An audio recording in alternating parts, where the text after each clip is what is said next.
అడక్క అడిగినదేమిటో లిపి చిలిపిగా ముదిరిన కవితగా అది విని అది మిన శోకులో ఉరి విడిచిన నెమలికి సవతిగా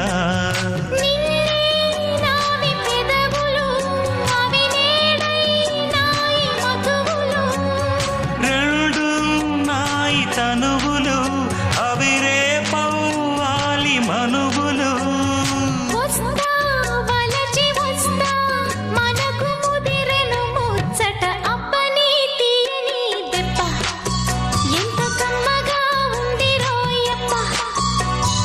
అమ్మ నేనున్న నీ బుగ్గ ఎంత లేతగా ఉన్నదే మొగ్గ పురుషుల